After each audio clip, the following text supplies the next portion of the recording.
So now the tour is over. I'm in the gift shop now. Look at all these pretty things. I've got little glass orbs. I got my bag. Little stained glass things. Pictures. Pins with your name on them. Shirts galore. More shirts.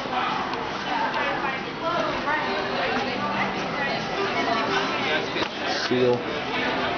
Hey, buddy.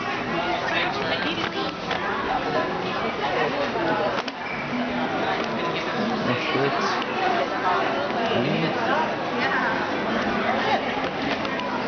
That's pretty much it.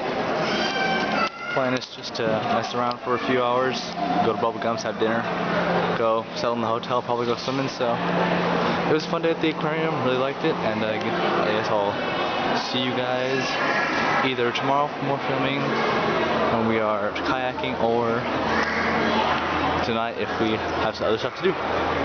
Peace, sort of. Bye guys, I love you. This is where the biggest tree used to be in the Redwood Park. There's the bottom, and it goes all the way up there. It's ginormous, I know.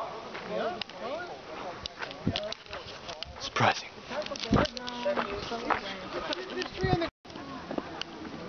What? That is sort of creepy.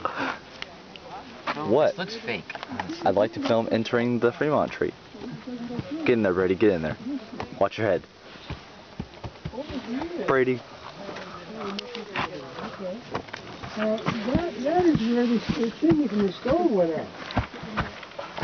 We have photographs of this tree with a chimney sticking out the side of it. More people, or is that about? No, this is like, I think Colin still need to get in. Colin. Yeah. Also over here, if you look at the color of this wood, this light brown wood on the bottom, and black wood above it, why is the wood two different colors? One's smoke. One's been burned or one's not. The black wood is the original wood. It was burned in the fire hundreds of years ago.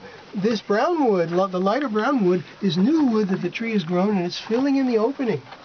In another 75 years, you're not going to be able to get in here anymore.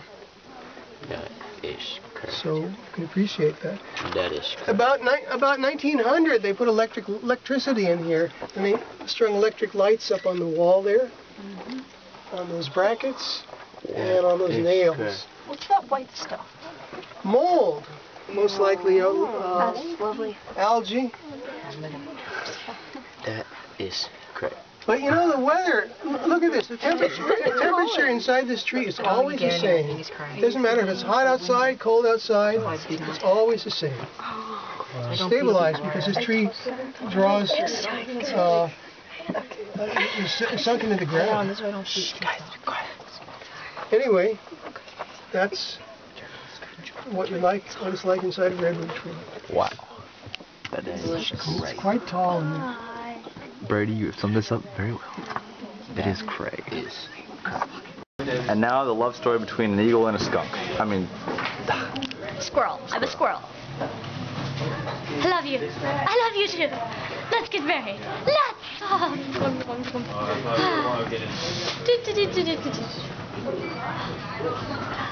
This is our child. Beautiful. Wow. Our beautiful child.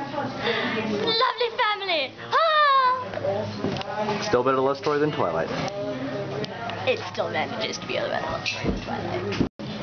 A choo-choo track with a train and dinosaurs. You Christmas. want a pair of these. What? I need what?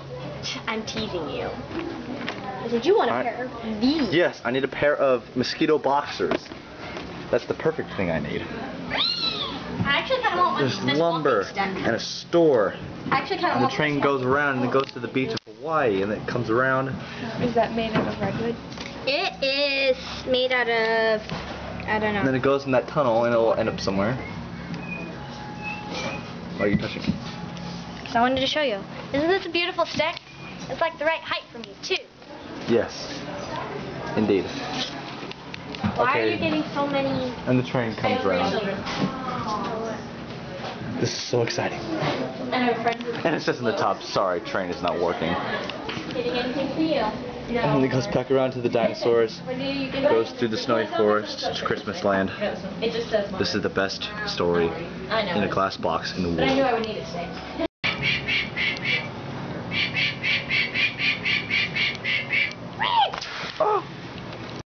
Hey guys, we are at Betty's Burgers now, getting some food.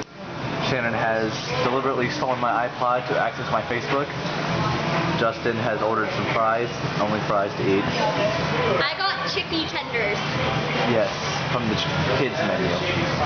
And she continues to talk to Kat and her brother on my Facebook, on my iPod, while I sit here and listen to her read the conversation. It's quite interesting.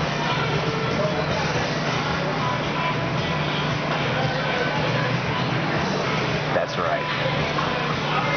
What? Nothing. I have Coke, which is not quite as good as Dr. Pepper, but it's a close second. Yes, it is. Soda is like my living water. Milk's the water of life. He just won't admit it. Soda is my water of life. Tries to hide, and if he can't hide, then he has to defend himself. And he grabs onto me. Now, what he can do is an amazing thing. He can do what lizards can do with their tail. Break off. So what he can do is he can drop his arm. He cuts his blood supply off and drops his arm. His hope is that the predator will be so busy with this that he can run away. Will he ever get his arm back? Yes. Will it come back quickly, easily? No. No, it won't come back quickly, easily. He actually has to fend off predators. He has to eat. He's usually ambidextrous and he only has one leg now. And he's eating, fending off everything. And then if he eats enough, then he does what? Shed. He does. He molts. He sheds his shell. And when he comes out as a new big crab, I get a new one. voila, he's got two. Is it a guarantee? No. No. He has to get bigger, he has to eat enough, he has to fend himself off, which is why we never, ever hang on to crabs or touch them or bother them. If you want to play with crabs, you can play with your shadow with crabs, and then you won't hurt them, and you can see how you're big and scary and how they react. But please don't pick at the crabs, because we could really, really harm them. There's nothing sadder than finding In contrast, so what are his adaptations? I have hard shell. Excellent. Okay. Squishy. Yeah, exactly. So pretty amazing adaptations, but it's mainly the strategy of having this hard shell. In contrast, let's look at her. No shell at all. She's basically a jellyfish upside down.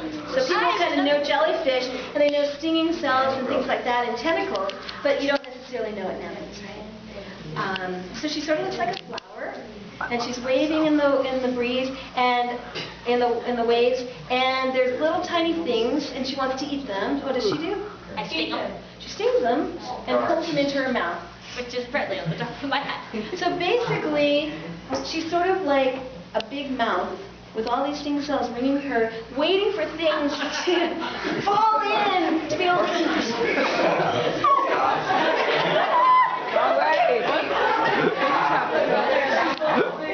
Shannon died.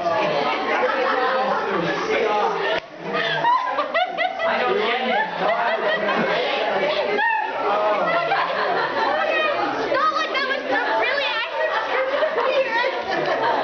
I get it. Shannon just died. But what's really cool is she outlives her scientists all the time, and she can live over 100 years. So we used to have giant green anemones only in the pool with the big ones. But what's happened is the temperature's gotten warmer and warmer as we've gotten to be 1 degree Celsius warmer. We found that there's another species of anemone that's moving up, and they have these radiating lines around here, and they're called the sunburst anemones. At first, when they came to Santa Cruz, people said, gosh, those look like funny giant green anemones. Well, they were a different species. They weren't even giant green anemones. So now they have a different name, and people realize they're from Southern California moving north as the temperatures get warmer in our ocean. It's kind of crazy because we have a canyon off of Elkhorn Slough that's like a mile deep. You know about that, right? No. We also know about the Great. Yes, it's deep as Great Canyon. Yeah. Okay. Now, some of her kind, like she said at first, have clownfish around them, but some of her kind also are clones. So why would it be beneficial for the aggregate anemones to be small, and why would it be beneficial for her to be big? Well, there's physics involved. Physics. A large group of small things, but it's also hard. It's equally hard to eat a huge group of small things as it is to eat a small group of big things. Aha. So one of the strategies is if there's a whole lot of you clones, and all these are one animal genetically in different bodies, there's a chance that some of you might live. And so they think theoretically if everything is good with the conditions and they aren't disturbed too much, then they could live some part of it. One of these might live 1,000 years. Pretty incredible. Now what she was saying also is they eat small stuff and she eats the bigger stuff. And so they have different places and roles in the type of where they live. So we'll see this species, we'll see the one with the sunburst that's kind of white on the tentacle tips, and we'll see our lovely giant green anemones out there. So let's give both these.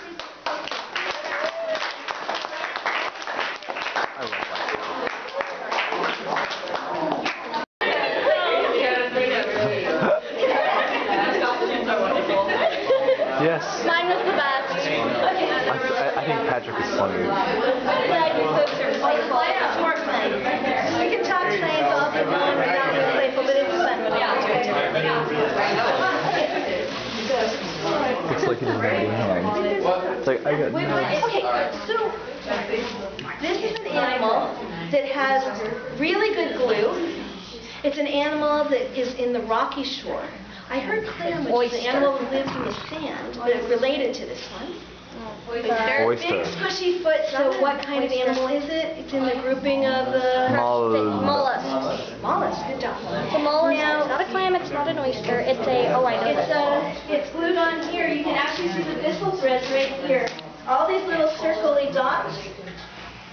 I hope it doesn't harm our aquarium. You can see them all. He's got these golden threads. He sticks down a pseudopod, which is like a little foot, and then he secretes a liquid that hardens in the coldness of the water. And he makes these golden threads to hang on. If he gets broken, if these get broken, he can actually re-glue them and put more on. So what is he?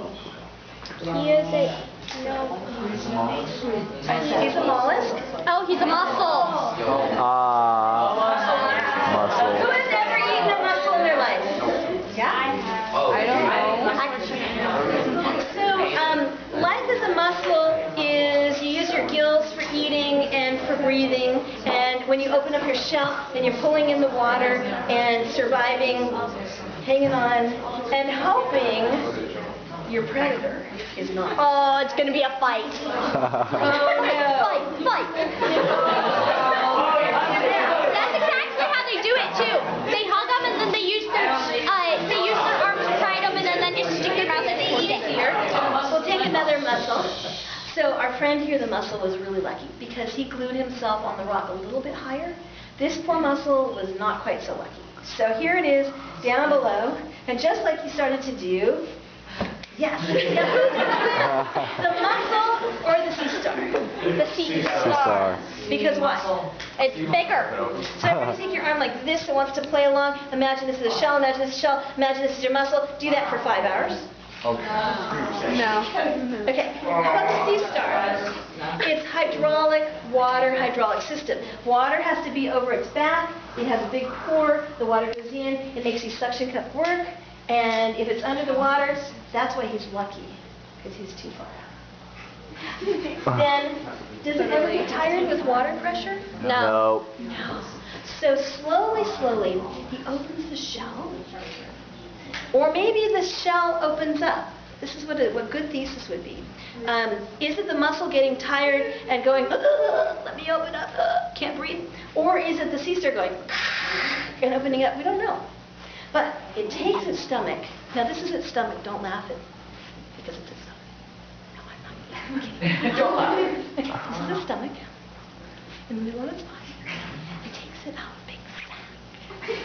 It's hard to have a good conversation over dinner with a sea star. He takes it out.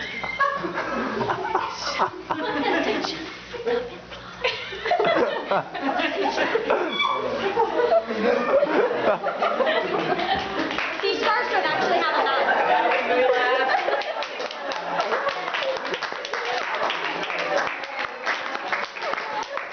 I'll never look at the sack the same way ever again. You'll never look at what? A sack the same way ever again.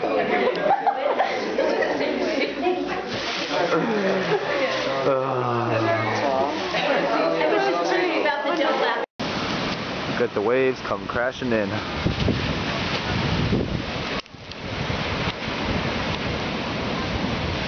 I do not know how surfers do that. They just do. We're looking for stuff in the tide pools. Video recording this. Why not? Okay, looks like birds have been here. We have entered bird territory. Look, you can see the snails. 1,000 snails. Hold on. Oh. You can see the snails antennae over here. Oh, there's a pit full of snails in here. Like, look at all of them. Look at all them snails. Cool.